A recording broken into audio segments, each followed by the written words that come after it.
Bonjour à tous, nous sommes le mardi 23 mars. Nous n'avons toujours pas l'intégralité des droits de notre chaîne principale YouTube. C'est pourquoi moi, je diffuse encore sur une chaîne temporaire. Et puis l'après-midi, vous pouvez le retrouver sur la chaîne habituelle.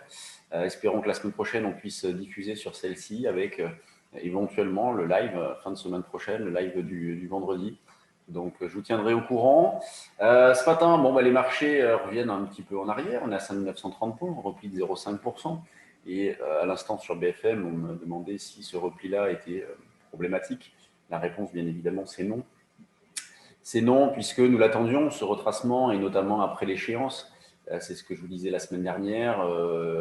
La hausse est en fait sans conviction, au gré des pressions techniques. Eh bien, le moment où ces pressions-là diminuent, c'est après l'échéance.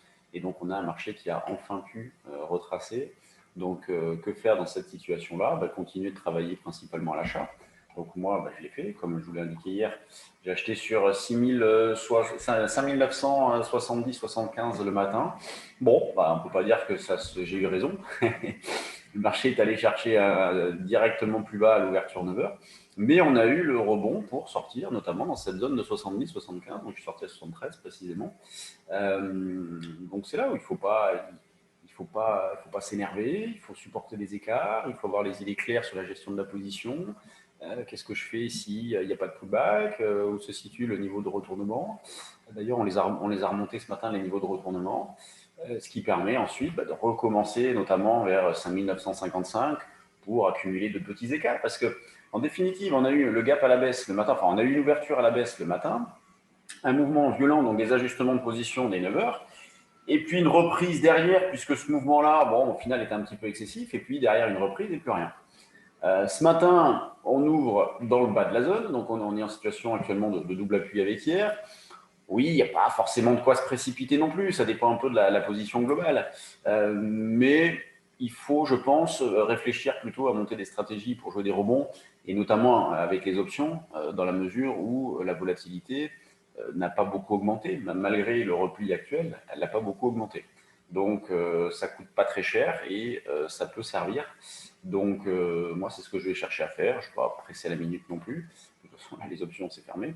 Mais on va se mettre dans cette optique-là d'achat d'options pour jouer soit du synthétique, soit pour jouer des reprises.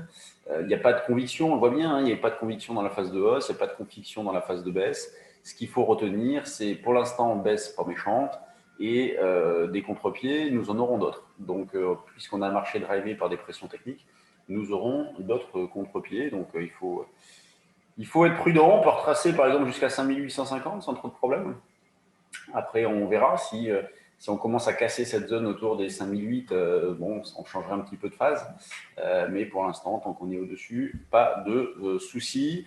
Sur le DAX, on est dans la même situation. Alors hier, j'ai eu un petit peu de réussite, puisque j'ai acheté à 14 555 le DAX. Donc ça a été quasiment le plus bas.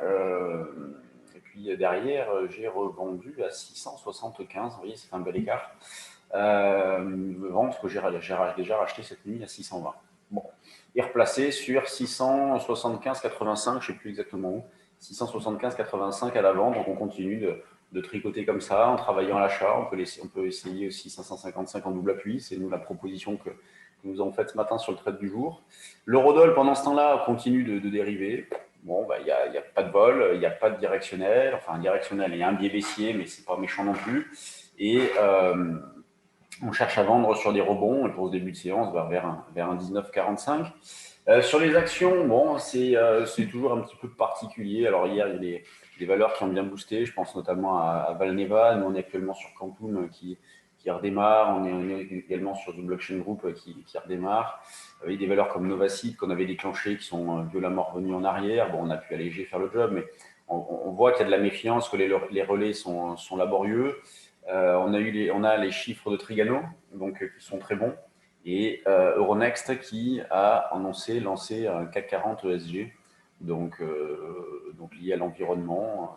Euronext bouge un petit peu, enfin, parce que quand on regarde ce qui se passe du côté notamment des options, c'est catastrophique. Il n'y a pas de fourchette de prix, elles sont très larges, elles arrivent à 9h30. C'est un peu le bazar. Eh bien, je vous laisse. Demain, je ne sais pas si je pourrais faire ce point bourse, puisqu'on commence la journée de trading un peu plus tôt. Je verrai. Sinon, on se retrouve jeudi matin avant l'ouverture des marchés. Et sur ce, je vous souhaite une bonne séance et à bientôt.